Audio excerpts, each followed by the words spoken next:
Formalities पूरी हो जाती हैं। यदि आज फॉर्मेलिटीज पूरी हो जाएगी कोर्ट के उठने तक जो है तो आज पेश कर दिया जाएगा। यदि किसी कारण से कोई डिले होता है तो फिर कल सुबह पेश। मोबाइल सर्विलांस की मदद से पुलिस कोहे फिजा के राजश्री अपार्टमेंट पहुंची, लेकिन यहाँ भी पुलिस की मुश्किलें खत्म नहीं हुई। पुलिस को पता करना था कि राघव जी कौन से फ्लैट में छिपे बैठे हैं। राघव जी की तलाश में पुलिस ने एक बार फिर बंद फ्लैटों के ताले तोड़ना शुरू किए। इस दौरान फ्लैट नंबर 102 से उन्हें राघव जी, अपनी पत्नी और एक केयर टेकर के साथ छिपे मिले। अब तक राघव जी समझ चुके थे कि विरोध करने का कोई फायदा नहीं है, इसलिए वो बिना किसी विरोध के पुलिस की गाड़ी में जाकर बैठ गए। हालांकि उनका अब भी कहना है कि वो बेकसूर हैं। हम अपनी मर्जी से सर, ये राजकुमार ने जो आरोप लगाया आपके ऊपर, उसकी सीडी वगैरह भी आया। 5 जुलाई से लगातार चला आ रहा राजनीतिक बवंडर आज कुछ शांत हुआ है। बीजेपी के कद्दावर नेता और पूर्व वित्त मंत्री राघव जी भाई को पुलिस ने आज गिरफ्तार कर लिया। इस पूरे प्रकरण से राजनीतिक हस्तियों की छवि को तो नुकसान पहुंचा ही है, साथ ही साथ बीजेपी को कहीं इसका परिणाम आने वाले चुनावों में ना भुगतना पड़े। कैमरामैन कैलाश मालवीय के साथ मकरंद काले, जी मीडिया, भोपाल। कटघरे में क्या राजनीति का क्या देश की सियासत का यही चेहरा है? क्या फ्रस्ट्रेशन है, कुंठा है? क्यों ऐसा हो रहा है? क्यों एनडी तिवारी, संजय जोशी, महिपाल मदेरणा और फिर उसके बाद राघव जी भाई इस तरीके के अनैतिक चीज या फिर दिग्विजय सिंह जिसे टैग करके कहते हैं अप्राकृतिक सेक्स संबंध में लिप्त हैं? इसके पीछे का क्या कारण है? चलिए अपने पैनल को आपसे इंट्रोड्यूस कर देते हैं। हमारे साथ मुंबई से अशोक राव जो गे एक्टिविस्ट हैं, वो थोड़ी देर में जुड़ेंगे। स्वप्निल तेलांग हैं, क्रिमिनल लॉयर हैं। इसके अलावा डॉक्टर अंजलि सहाय हैं, मनोवैज्ञानिक। हमारे साथ दिल्ली से आचार्य प्रमोद कृष्णम, कल की पीठाधीश्वर और भारतीय संत समाज समिति के अध्यक्ष हैं। आप तीनों मेहमान का बहुत बहुत स्वागत है इस खास कार्यक्रम में। चलिए, सबसे पहला सवाल तो यही है, हम सबसे पहले क्रिमिनल लॉयर स्वप्निल तेलांग जी के पास चलेंगे।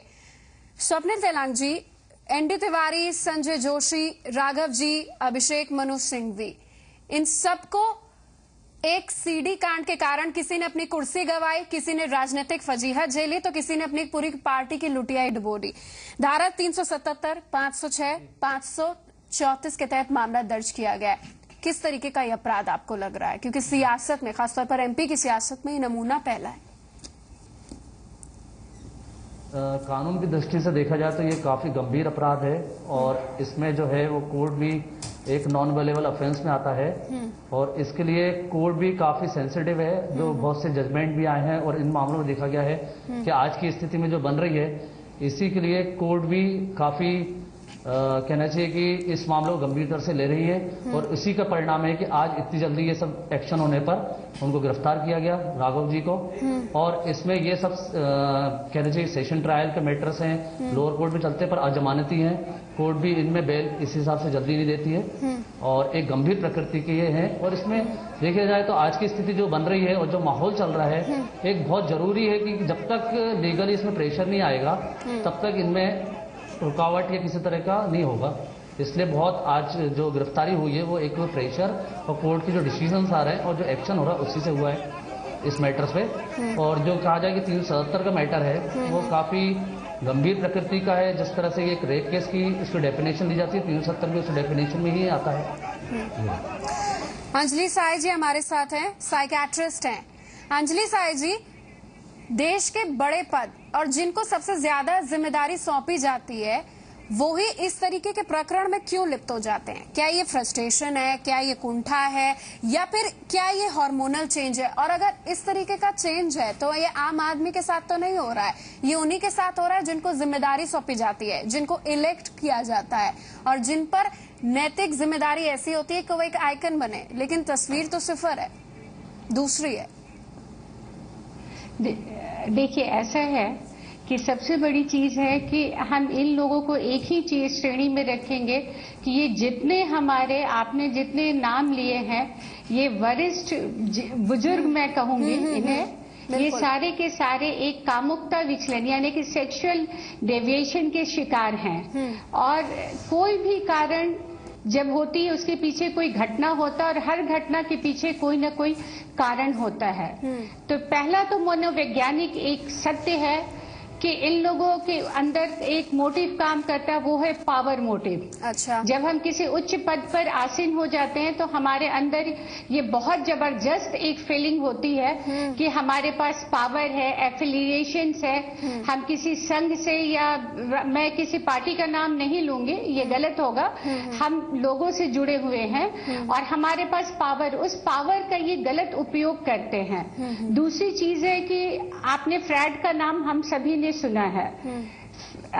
फ्रैड ने ऐसा है कि लिबिडो, काम शक्ति के ऊपर उन्होंने पूरा फोकस किया है और इसको उन्होंने ग्रेडेशन किया है कि एक हमारा चाइल्डहुड होता है, यंग एज होता है, एडोलेसेंस होता है और ओल्ड एज होता है।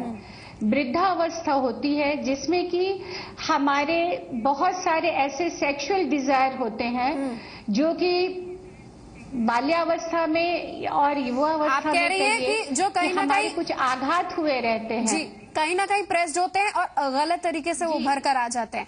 हम आपका रुख करेंगे, हमारे साथ आचार्य प्रमोद कृष्णम जी हैं। प्रमोद जी, आपको रामदेव जी के गुरु गायब हुए, तमाम सामाजिक मुद्दे हो गए, गंगा नदी वाली बात हो गई, इन पे हमने बढ़ चढ़ कर देखा। अब अगर हम सामाजिक पृष्ठभूमि की बात करें तो राजनीति और समाज कहीं ना कहीं रिलेटेड है और अब राजनीति में आप समय के साथ साथ इतना बड़ा डिविएशन, इतना बड़ा कह सकते हैं एक गलत झुकाव, एक गलत बेंड देखने को मिल रहे हैं। सबसे पहले ये प्रकरण हो रहे हैं, जो सीडी कांड हो रहा है, अप्राकृतिक सेक्स संबंध की बात सामने निकल कर आ रही, क्या ये राजनेताओं को शोभा देता है? क्या इस तरीके की चीजें शोभा देती हैं? एक उसमें लिप्त हो गया, दूसरा उसकी फर्जी सीडी बना रहा है, फिर तीसरी पार्टी आती है, वो उसको हार पहना देती। कहाँ राजनीति जा रही, कहाँ राजनेता जा रहे हैं? देखिए निहारिका, ये बहुत ही गंभीर विषय है, लेकिन इसमें 3 बातें हैं। पहला ये कि क्या ये जो राघव जी हैं, वहाँ के जो फाइनेंस मिनिस्टर थे मध्य प्रदेश के, तो इन्होंने जो किया, क्या वह किया या नहीं किया, एक बात। अच्छा। दूसरा प्रश्न आता है कि जो इन्होंने किया यदि, तो क्या गलत था या सही था? क्योंकि इस विषय पे बहुत ही ये संवेदनशील विषय है। इस पर सुप्रीम कोर्ट ने भी ये कहा कि समलैंगिकता जो है कोई अपराध नहीं है। हाँ। और समलैंगिक होना कोई अपराधी होने का सबूत नहीं है। जहां तक अभी जो भी डॉक्टर साहिबा बोल रही थी, तो उनका विषय अलग है। हाँ। एक वकील साहब बोल रहे थे उनका विषय कानून का विषय है, लेकिन उसको कानून के विषय को मैं आगे बढ़ाता हूँ, थोड़ा सा ये कहूंगा कि सुप्रीम कोर्ट भी ये कहता है कि ये निजता की बात है। अच्छा, अगर मान लीजिएगा राघव जी ने ये सेक्सुअल रिलेशन उनके साथ बनाए अपने सेवक के साथ में, तो ये देखना पड़ेगा कि क्या उसकी उम्र क्या थी और क्या वो बालिग था या नाबालिग था, क्या विद द कंसेंट था सब चीजें या विदाउट कंसेंट था। तो अगर विद द कंसेंट था तो मैं समझता हूं कि इसमें राघव जी को भी कह देना चाहिए था कि हाँ ये मैंने किया है। लेकिन जैसा कि हम लोग सुन रहे हैं टेलीविजन के माध्यम से, राघव जी हमेशा ये कह रहे हैं कि मैं निर्दोष हूं। यहाँ मैं निहारिका एक बात स्पष्ट कर दूं कि मैं राघव जी का कोई ना तो वकील हूं, ना मैं कभी जीवन में राघव जी से मिला हूं, ना मैंने राघव जी से कभी बात की। नौकर तो क्या प्रताड़ित किया? नहीं तो प्रताड़ित किया तो नौकर को बोलना चाहिए था। 4 साल से एक 25-26 साल का जवान और वो एक बूढ़े से कैसे दब जाएगा, पहली बात। दूसरी बात यह है कि वहां की जो मध्य प्रदेश की सरकार है, मैंने कल मुख्यमंत्री जी को आप ही के चैनल पे एक बोलते देखा, उनकी बाइट देखी। शिवराज सिंह चौहान जी ये कह रहे हैं कि कांग्रेस के कुछ लोगों की भी सीडियां हैं, कांग्रेस के कुछ लोग भी ऐसे काम करते हैं। तो अगर मुख्यमंत्री इतनी जिम्मेदारी के पद पर रहते हुए ये कह रहे हैं कि कांग्रेस के लोग भी ऐसा करते हैं और उनकी सीडियां, तो उनको उजागर करना चाहिए और कांग्रेस के उन लोगों के नाम भी सामने लाने चाहिए जिनकी उनके पास सीडियां हैं। ये बहुत ही महत्वपूर्ण और गंभीर विषय है। अब जहां तक सवाल है राघव जी का, राघव जी के खिलाफ केस दर्ज हो चुका है, लेकिन मैं यहां बहुत साफ तौर से बड़ी विनम्रता के साथ यह कहना चाहता हूं कि आरएसएस से जो लोग आते हैं, संघ से जो लोग आते हैं, तो संघ समलैंगिकता को अपराध नहीं मानता, क्योंकि वो अपने घर बार छोड़ करके जाते हैं, पत्नियों के साथ नहीं रहते हैं, कुछ अविवाहित रहते हैं। तो संघ से जितने लोग निकलते हैं तो वो समलैंगिक पृष्ठभूमि के अक्सर उनमें समलैंगिकता पैदा हो जाती है। इसमें कोई आरोप लगाने वाली बात नहीं है। सेक्स जो है एक डिजायर है, मनुष्य की इच्छा है, वो किसके साथ संतुष्ट होता है किसके साथ नहीं होता, ये उसकी निजता का सवाल है। मैं कौन होता हूं ये डिसाइड करने वाला आप कौन होते हो, सुप्रीम कोर्ट ने इस पर रूलिंग दी है। अब देखना यह है कि मध्य प्रदेश की सरकार ने जो राघव जी 50 साल से जो उनके साथ जो भी उनकी सेवाएं रही उनकी पार्टी में या प्रदेश के साथ में, तो इस उम्र के इस पड़ाव पर राघव जी को अपने बचाव करने का एक मौका देना चाहिए था। और मध्य प्रदेश की सरकार और मुख्यमंत्री ने ऐसा कर दिया जैसे कि राघव जी को एकदम घोर अपराधी हैं और इनको अंदर अगर भेज दिया जाएगा तो हम लोग अपने चेहरे बचा पाएंगे। यानी कि आपकी नजर में अपराधी नहीं? मेरी नजर में वो अपराधी तब हैं जब वो उन्होंने उसके साथ जबरदस्ती की हो, पहली बात। लेकिन मेरी नजर में वो अपराधी नहीं है इसलिए अभी क्योंकि वो जो आरोप लगाने वाला व्यक्ति है वो 4 साल तक कहां था। अगर उन्होंने उसके साथ जबरदस्ती ये कुकृत्य किया, जहां तक दिग्विजय सिंह जी का सवाल है तो ये बात पक्का है। अब मैं भी मानता हूं कि अगर ऐसे हालात आएंगे सामने तो ये कहना पड़ेगा कि जैसे कि उत्तराखंड के अंदर प्राकृतिक आपदा है और आपकी स्टेट में मध्य प्रदेश में या कुछ और राज्यों में ये प्राकृतिक आपदा है, इसको इस रूप में देखा जा सकता है। लेकिन मैं अपनी निजी राय ये दे रहा हूं कि ये जो विषय है ये निजता का विषय है और समलैंगिक होना कोई अपराध नहीं है। और अगर राघव जी को इस अपराध में जेल भेजा जाता है तो फिर आरएसएस के और बीजेपी के और उन नेताओं को भी जेल जाना चाहिए जिनकी बातें खुली नहीं है। ये बात है। दिग्विजय सिंह वाकई कह रहे हैं, अभी बहुत सारे नाम सामने निकल कर आ रहे हैं। जिस तरीके से आप कह रहे हैं समलैंगिकता कोई अपराध नहीं, वाकई सुप्रीम कोर्ट ने भी यही बात बोली। लेकिन अगर कोई शख्स उससे प्रताड़ित हो रहा है, जो अप्राकृतिक सेक्स संबंध की बात कह रहा है और जो मजबूरी की बात कर रहा है, जो प्रेशराइज होने की बात कर रहा है, उस पर एफआईआर के तहत कार्रवाई हो रही है। ये जो बहस है ये एक बहुत ही संवेदनशील पड़ाव पर है। कुछ अंतराल के लिए रुक रहे हैं, फौरन लौट रहे हैं। हमारे मेहमान हमारे साथ हैं, अपनी राय देंगे उस पर भी।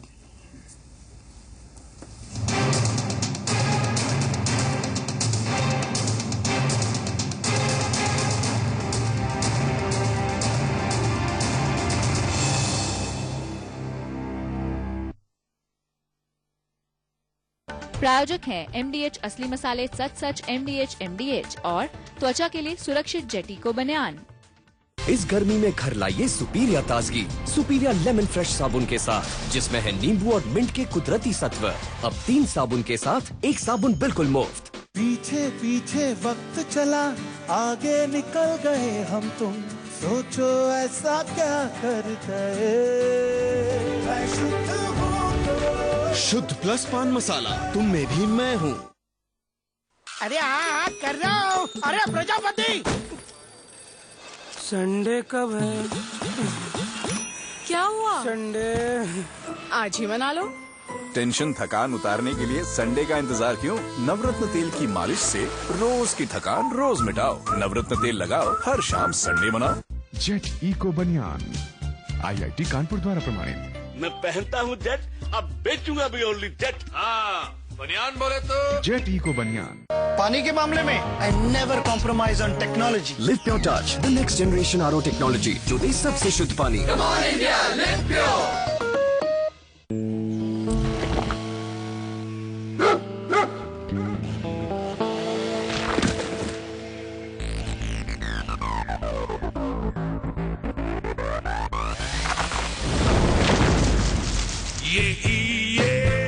It's great to be me, Central. Yeah, it's great to be me, Central.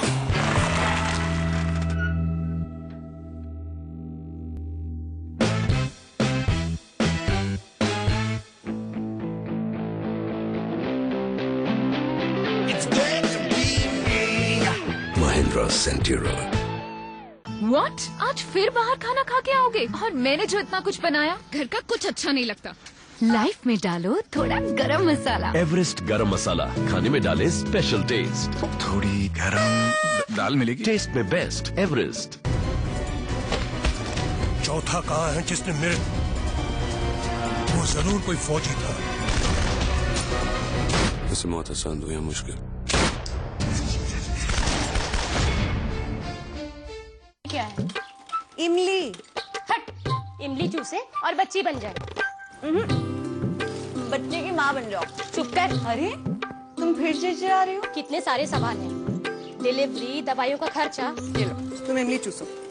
सरकार अब दे रही है मुफ्त सुविधाएं, डिलीवरी, दवा, टेस्ट, खाना पीना और आने जाने के लिए गाड़ी भी।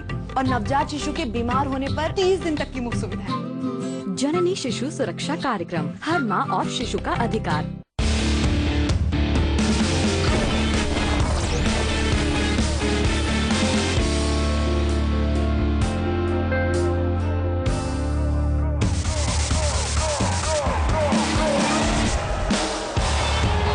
जीतो लेकिन दिल।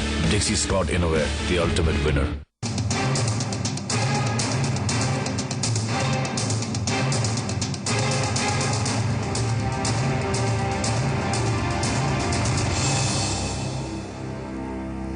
सियासत का आरोप प्रत्यारोप की राजनीति से एक अलग रूप देखने को मिल रहा है, जिसमें माननीयों का बुरा हाल है। डिबेट एट 8 इस पर कि ऐसा हो क्यों रहा है, क्या इसके पीछे की वजह है, जिस पर हम अध्यात्म से को जोड़कर बात कर रहे हैं।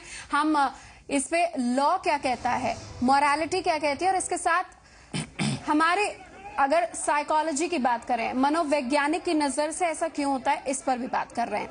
स्वप्निल तेलांग है, क्रिमिनल लॉयर, हमारे साथ जुड़े हैं। स्वप्निल जी, 2 नौकर थे, हबीबगंज थाने गए, FIR दर्ज कराई, 2 दिन तक राघव जी फरार रहे। राघव जी ने अपना जन्मदिन अच्छे से मनाया और कहा कि मैं राजनीतिक द्वेष का शिकार हो रहा हूं। उसके बाद रिगुलस चेकिंग अभियान हुआ, उनको पकड़ा गया और अब वो न्यायिक हिरासत में एंटिसिपेटरी बेल की बात कर रहे थे ऑन हेल्थ ग्राउंड्स। इस केस को स्पेसिफिक आप किस तरीके से देख रहे हैं एज अ क्रिमिनल लॉयर? क्या किस तरह की सजा आगे हो सकती है? और आपको नहीं लग रहा है कि जिस तरीके से स्टूडियो में बैठे प्रमोद कृष्णम जी कह रहे थे कि ठीक है, हमने उन नौकरों का पक्ष जानने की कोशिश की, राघव जी का भी पक्ष जानने की कोशिश की जाती, इतने समय से जब 22 CD बन गई तब तक कुछ बोले नहीं, अब क्यों सामने निकल कर आए? देखिए, पहला मैटर तो ये है कि जो ऑफेंस है वो काफी बड़ी गंभीर प्रकृति का है और उसमें आजीवन कारावास व 10 वर्ष तक की सजा और दंड भी है। पहली चीज तो फर्स्ट चीज तो ये हो गई। दूसरी चीज ये है कि नौकर जो था वो काफी समय से, इतने समय से कहा था, वो जो भी साथ में अपने एक्सपर्ट जिनने अपने ओपिनियन दिए, तो मेन चीज ये है कि जिस पोस्ट पे वो थे, मंत्री की पोस्ट पर, और वो उनका प्रेशर था और cause of action continuous rise था, लगातार वो प्रताड़ित हो रहा था। ऐसा नहीं है कि उसके साथ पहली बार ऑफेंस हुआ तो उसने, वो लगातार उनके प्रेशर में, चाहे प्रलोभन या किसी में था, जिस हिसाब से वो खबरें आ रही हैं, तो वो उस प्रलोभन के कारण वो इतना मॉरली, फिजिकली या जो भी कारण था उससे दबाए हुए थे और उस कारण वो कंप्लेंट करने की स्थिति में नहीं थे। और जब वो पोजीशन बनी कि वो काफी हरासमेंट हो चुके थे और उनको लग रहा था, तो वो कंप्लेंट करने गए। तो कंप्लेंट का ये रीजन नहीं कि आपके पास फर्स्ट ऑफेंस हुआ है तभी, लगातार इनका ऑफेंस चल रहा होगा जिस हिसाब से उसने अपने स्टेटमेंट दिए हैं, और उसी से जब वो इतना हरास हो चुका था तो उसने कंप्लेंट करी। तो cause of action continuous rise है। उस चीज को अपन ये नहीं कह सकते कि इतने समय से क्या कर रहा था। एक्चुअल में कंप्लेंट उसने कंटिन्यूस लगातार उसके साथ जो प्रताड़ना हो रही थी उसके आधार पे FIR दर्ज कराई है। और आज ये प्रथम दृष्टया जो है उसमें एक मामला बना है और जिसमें 370 का केस उनके खिलाफ रजिस्टर्ड हुआ है, राघव जी के खिलाफ। तो ये अपन नहीं कह सकते हैं कि इतने समय नहीं करा है। उनके साथ जो घटनाएं और जो लगातार प्रताड़ना हो रही थी उसके बाद उसने करी है। ऐसा नहीं कि सिर्फ उसने 5 साल डॉक्टर अंजलि साय, अब वो कंप्लेंट कर, डॉक्टर अंजलि साय हमारे साथ जुड़ी हैं। जी डॉक्टर साहब, ज्यादातर केसेस आप देखती होंगी जब कोई भी मेल फीमेल हो, कोई भी केस दर्ज कराए, काफी लंबे समय से वो प्रताड़ना का शिकार है, शारीरिक प्रताड़ना, फिजिकल एब्यूज हो गया, सेक्सुअल हैरेसमेंट की अगर बात सामने निकल करे, और या फिर अप्राकृतिक सेक्स संबंध की बात यहाँ पर की जा रही, ज्यादातर रीजन जो सामने निकल कर आते हैं कि अगले के पास जो उसको यूज कर रहा था, पद था, पैसा था, प्रेशर था, जिसके कारण वो कम हो गया। क्यों सरेंडर किया जा रहा है? और बाद में जब राइट टाइम देखा जा रहा है तो सामने निकल कर कोई आ जाता, बोलता है कि मुझे इस बंदे ने या इस शख्स ने अब्यूज किया सही समय का। ये बेंट ऑफ माइंड को समझाइए। देखिए, ये ऐसा है कि इसमें जो पीड़ित व्यक्ति है, हम उसे भी नहीं बोल सकते हैं कि वो सिर्फ उसकी गलती नहीं है, यहाँ दोनों लोगों की गलती है। ये एक पर्सनालिटी डिसऑर्डर के अंदर क्योंकि मैं मनोवैज्ञानिक पहलुओं पर ही आपको जोर डालूंगी। क्या होता है कि ये एक चारित्रिक विकृति है जिसमें दमित इच्छाओं का प्रतिफल है। अगर राघव जी ने उसको इस्तेमाल किया तो उस लड़के की भी गलती थी कि वो प्रताड़ना सहता रहा, और जब उसे किसी न किसी का भरोसा और संबल मिला तब उसने अपने कदम कदम आगे बढ़ाए। सवाल ये नहीं है कि प्रताड़ित कौन है, किसने प्रताड़ित किया, बल्कि ये एक हमारे समाज के मानदंडों के विरुद्ध है, जिसे हमारा कहिए कि हमारा समाज इसको स्वीकार करने को तैयार नहीं है। अभी हमारे वरिष्ठ समाज सेवी जी ने कहा है कि ये एक सामान्य सी चीज है, ये हमारी निजी चीज है। तो कल को तो अगर हमारे बच्चे या हमारे खुलेआम रेप हो रहे हैं, चारों तरफ हो रहा, तो ये भी वो कह सकते हैं कि उनकी निजता है। जी नहीं, अगर आप किसी संस्कारी, किसी बहुत महत्वपूर्ण पद पर है, तो आप अपने पद का, मैंने कहा था पावर मोटिव, इनके अंदर एक मोटिवेशन कार्य होता है। दूसरी चीज है, राघव जी की बैकग्राउंड को देखिए।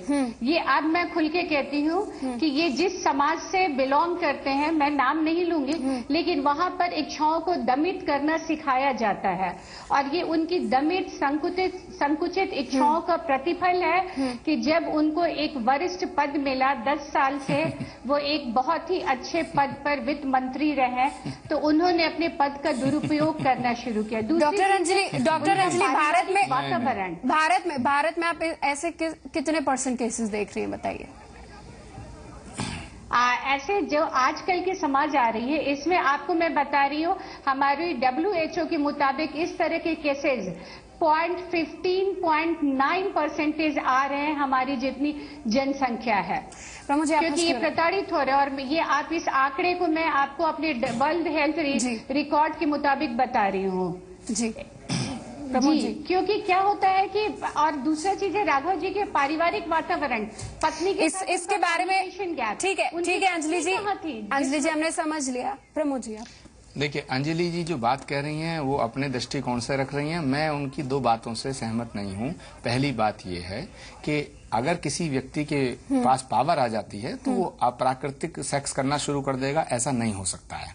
मुझे इस पे ऐतराज है। दूसरी बात यह है, उससे मैं एक बात से जरूर सहमत हूं जिसका वो नाम नहीं ले रही हैं, क्योंकि जो संघ जो है ये समलैंगिक संगठन तो नहीं कह सकते, लेकिन संघ में समलैंगिकता का काफी बोलबाला है जिसको कोई कहता नहीं है। अब निहारिका मैं I am coming on that point कि इसमें एक नैतिक पहलू है, एक कानून का पहलू है, एक राजनीति का पहलू है। मैं ये कह रहा हूं कि जो व्यक्ति विक्टिम है, जिसके साथ अप्राकृतिक संबंध जबरदस्ती बनाया गया, तो उसकी जो फिजिकली पोजीशन है, एक बूढ़ा आदमी जवान व्यक्ति के साथ अननेचुरल सेक्स नहीं कर सकता, मैं दावे के साथ कहता हूं, प्रैक्टिकली पॉसिबिलिटी नहीं है। और फिर वो व्यक्ति इतना इनोसेंट भी नहीं है, जो सीडी बनाना जानता है, तो एक कैमरा लगाया गया होगा, उसको सेट किया गया होगा और निरंतर वो इस काम को कर रहा, या फिर कोई और है जो सीडी बना रहा था। तो एक व्यक्ति के साथ, एक महिला के साथ एक व्यक्ति जब बलात्कार करने की स्थिति आती है, तो वो भी प्रैक्टिकली रूप से बहुत ही हल्ला होता है, बड़ी चीख पुकार होती है।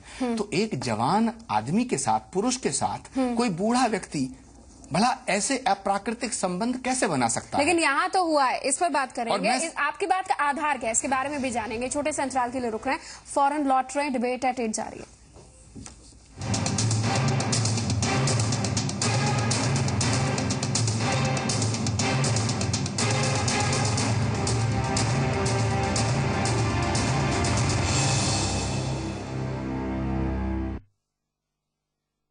गर्मी में घर लाइए सुपीरिया ताजगी, सुपीरिया लेमन फ्रेश साबुन के साथ, जिसमें है नींबू और मिंट के कुदरती सत्व। अब 3 साबुन के साथ 1 साबुन बिल्कुल मुफ्त। आपके सबसे करीब। गोलगप्पे पानी पूरी क्यों खाते हो चोरी चोरी?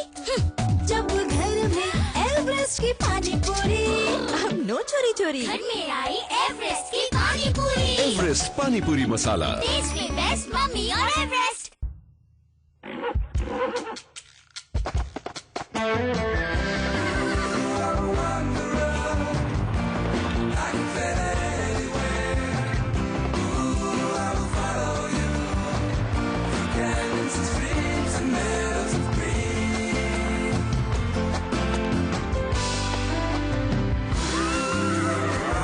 All-terrain premium SUV tires, MRF Wanderer, tread anywhere. Mister Surendra Prasad के खून में एम्पायरिंग है, इंटरनेशनल एम्पायर बन सकते थे। एक्सक्यूज, आप हमारे मैच में अंपायरिंग करोगे?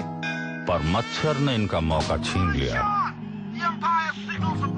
मलेरिया, एक भी मच्छर है डेंजरस, इसीलिए काला हिट, एक भी मच्छर नहीं बचेगा। खबरें जो दर्शाती है पल, वो खबरें दिखाते हैं हम।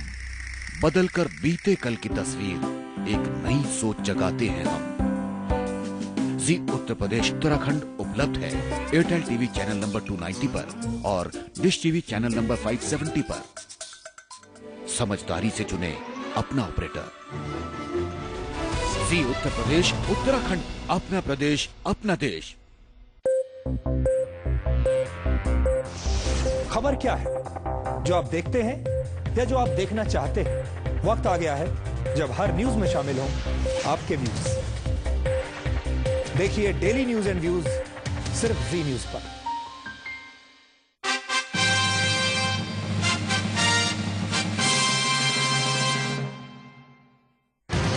एक बुलेटिन जो रुकता नहीं, क्योंकि खबरों का सिलसिला कभी थमता नहीं।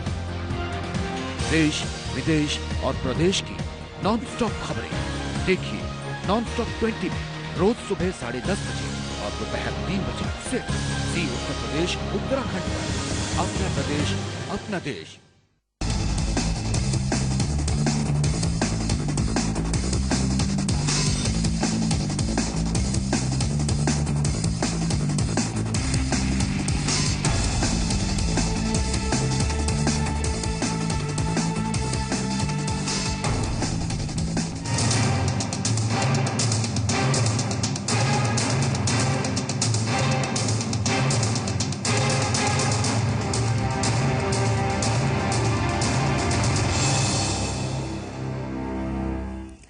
कुछ कह रहे हैं कि ये वाकई संवेदनशील मसला है, ये हमारी निजता का सवाल है, कोई क्यों बोले, और अगर कोई प्रताड़ित हो रहा है तो वो इतने समय का इंतजार क्यों कर रहा है? दोषी प्रताड़ित करने वाला और प्रताड़ित होने वाला दोनों हैं। एक बहुत बड़ी डिबेट यहाँ पर खुलकर सामने निकल कर आई और देश के जो राजनीतिक दल हैं, जिससे सोकॉल्ड हम जनप्रतिनिधि कहते हैं, क्या जनता का विश्वास ऐसी सूरत में कम हुआ है? क्या प्रोफेशनल और पर्सनल लाइफ को इस तरह के दृष्टिकोण में अलग अलग मापा जाना चाहिए? सीडी कांड और सीडी पर मचे कई दिनों के हंगामे के बाद मध्य प्रदेश के पूर्व वित्त मंत्री राघव जी भाई की आज गिरफ्तारी हो गई। अदालत ने उन्हें न्यायिक हिरासत में भेज दिया। राघव जी तो सलाखों के पीछे चले गए, लेकिन कांग्रेस फ्रंट फुट पर आकर बीजेपी पर हमला कर रही है। चुनाव नजदीक है, चुनावी साल है, लिहाजा आरोप प्रत्यारोप का दौर शुरू हो गया। कांग्रेस के सामने राघव कांड को भुनाने की चुनौती है, वहीं बीजेपी जल्द से जल्द इस मामले को जनता के जहन से निकाल फेंकने की कोशिश कर रही है।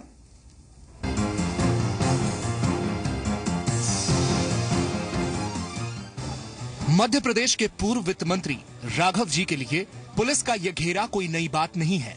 राघव जी भी वही है और उनका सुरक्षा घेरा भी वही है। फर्क बस वक्त के तकाजे में आ गया है। आए दिन टीवी पर नजर आने वाले राघव जी सीडी में नजर आए तो हंगामा खड़ा हो गया। बीते 3 दशकों से एमपी की सियासत में सीना तान कर घूमने वाले राघव जी 48 घंटे से भागे भागे घूम रहे थे, लेकिन पुलिस ने ताला तोड़कर उन्हें उन्हीं के भतीजे के फ्लैट से गिरफ्तार कर लिया।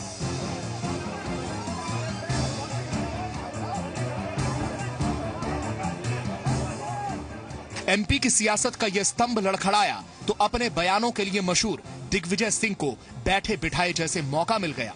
एमपी के पूर्व मुख्यमंत्री सामने आए और राघव जी के साथ ही साथ पूरी बीजेपी को खरी खोटी सुना डाली। कानून तोड़ेगा, चाहे मंत्री हो, चाहे मुख्यमंत्री हो, चाहे कोई भी हो, उनके खिलाफ कार्रवाई होगी, क्योंकि उन्होंने जो कुछ किया है वो आपराधिक कृत्य है, तो इसलिए उनकी गिरफ्तारी होना ही था। छवि है कहां जो छवि बिगड़ेगी? छवि तो बिगड़ चुकी पहले से ही। अभी तो 1 विकेट गिरा है, अभी तो कई विकेट और गिरने हैं। मुख्यमंत्री ने रायपुर में बयान दिया था कि कहीं कोई ऐसी बात नहीं है, ये नहीं है, वो नहीं है, पर मुख्यमंत्री का बयान खुद झूठ निकला। मुख्यमंत्री खुद ही दोषी हैं इस ढंग के कृत्य करने वाले को बचाने के लिए। जब उनके खिलाफ रिपोर्ट की गई थी 5 तारीख को, तो मुख्यमंत्री ने सीडी और एफआईआर बुला करके देखी, जो उनको देखने का अधिकार नहीं था। यूं तो राघव जी का सीडी कांड एमपी से ताल्लुक रखता है, लेकिन आरोप उम्र के 79वें पड़ाव पर पहुंचकर लगे, लिहाजा इनकी गूंज पूरे देश में सुनाई पड़ी। राघव जी के मुद्दे पर जेडीयू भी मुखर हुई, बीजेपी के चाल चरित्र और चेहरे की राजनीति पर सवाल खड़ा कर दिया। कि बीजेपी ताश के पत्तों पे महल दिखाकर बताती है कि बड़ी मजबूत इमारत है और चंद दिनों तक उसको इतना चमकाती है कि दूर से देखने वाले लोग कहते हैं कि बहुत अच्छी इमारत है। उनका अपना जो बेस है, फाउंडेशन है, कि लोगों को विभ्रमित कर चुकी। वो गाइड होते हैं अमेरिका से, अंग्रेजों से, अंग्रेज की सोच से। उनका यही मान है कि झूठ को इतना बेचो कि सच दिखाई देने लगे। खैर, आरोप तो राजनीति की रवायत है, लिहाजा जवाब भी पूरी जिंदा दिली से सामने आ गया। बीजेपी सामने आई, आरोपों का मुंहतोड़ जवाब दिया और लगे हाथ कांग्रेसियों को भी अपने गिरेबा में झांकने की नसीहत दे डाली कि हम चाल चरित्र चेहरे की बात करते हैं, पर बात करने